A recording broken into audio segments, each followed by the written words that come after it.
Revisamos lo que titula la prensa internacional a esta hora y por ello me acompaña en el estudio mi compañera Marta Moya. Marta, nos volvemos a ver. Nos volvemos a ver, Valentina. Buenos días. Buenos días. En este segundo segmento vamos a empezar en China, porque el medio Middle East Eye nos habla del acuerdo alcanzado entre los grupos palestinos bajo la mediación de Beijing para crear un eventual gobierno de unidad nacional, y era algo que no necesariamente se veía venir. No se veía venir y es un gobierno de unidad nacional eventualmente para la Gaza de posguerra. Nos dice el Middle East Eye que este acuerdo ha sido destinado, ¿no?, a poner fin a las divisiones internas entre las diferentes facciones palestinas, que para gobernar eso conjuntamente la Gaza de posguerra, y el pacto se ha dado tras 3 días de diálogos en la capital china, en Beijing, entre 14 grupos palestinos diferentes. Hamás y Fatah, las facciones palestinas más grandes, ya se habían reunido en abril también en China para iniciar estos diálogos de reconciliación tras 17 años de enemistad.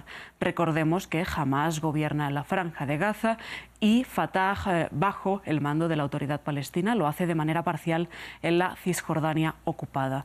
Nos dice también este medio Middle East Eye que en mayo una fuente de alto rango vinculada indirectamente a Hamás ya había dicho que el grupo palestino estaba dispuesto a flexibilizar su gobierno en Gaza mientras ese gobierno no cayera en manos ni de Israel ni de Estados Unidos. Así que veremos qué pasa, porque no sabemos cuándo va a ser esa Gaza de posguerra. Bueno, y llama la atención que el mediador sea precisamente China. Sí.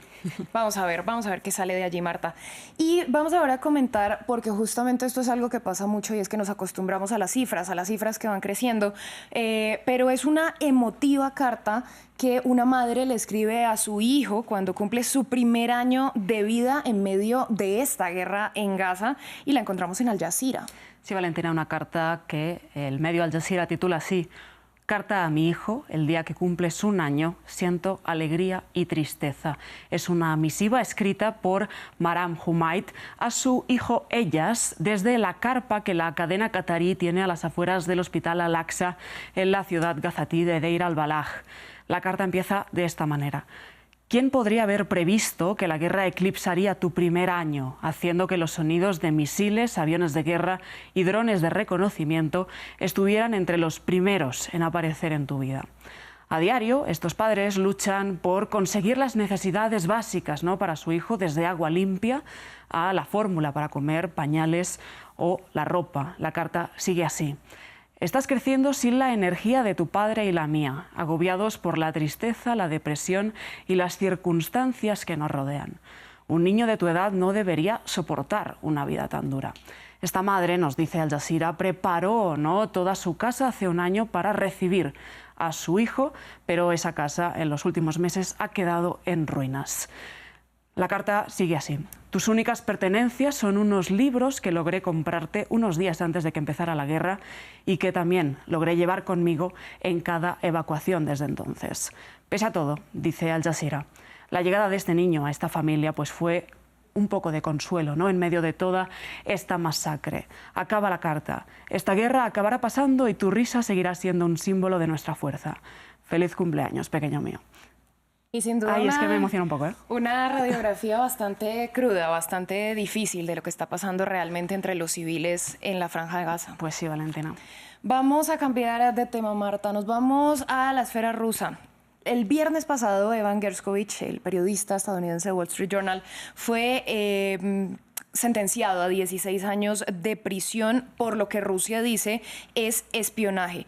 Hoy encontramos un artículo de opinión en la prensa independiente del país al respecto, y es lo que pasa, que este tipo de casos tienen repercusiones, y tenemos reportes de que Gershkovich no es el único en la mira del Kremlin. Sí, Valentina, el artículo del Moscow Times dice lo siguiente: cómo el Kremlin está especulando con la situación de Evan Gershkovich y sacando provecho de ello.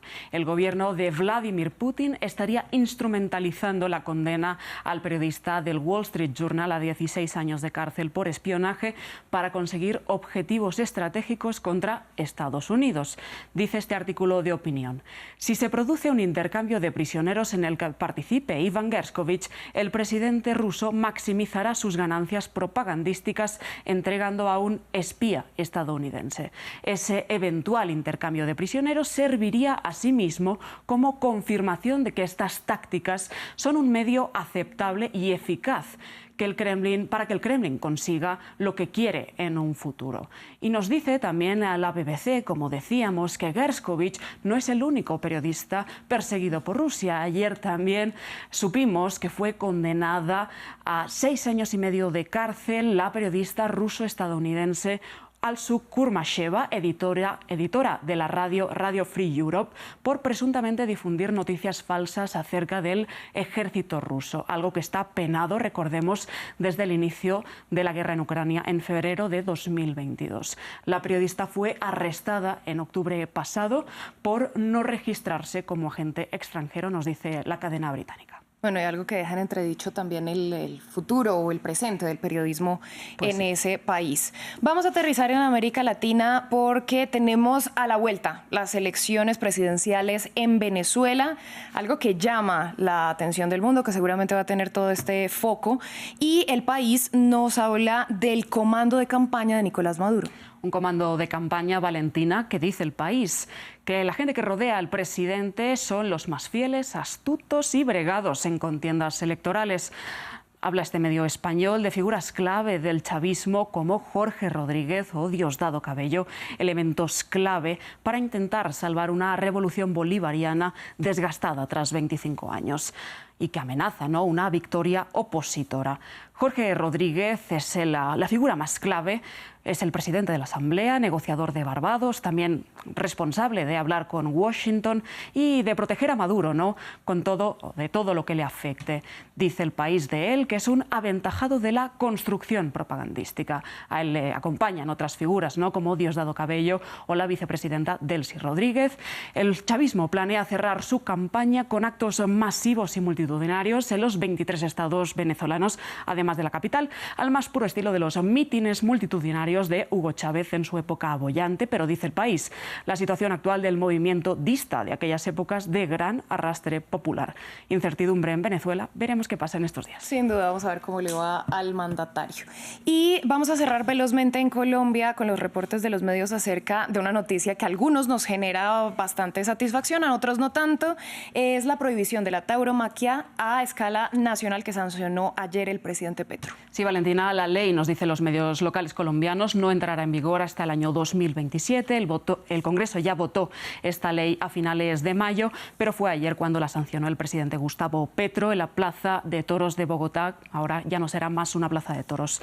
Ahora empieza, nos dicen estos medios locales, un periodo de transición de 3 años, donde se adelantará, entre otras cosas, un censo del sector taurino que permita identificar a la gente que vivía de esa actividad para buscar una reconversión laboral. En el 4º año, todas esas plazas de toros se convertirán pues en espacios culturales. Sobre los toros de Lidia, el Gobierno nacional discutirá qué hacer con ellos, pero parece que van a acabar en santuarios o para la adopción.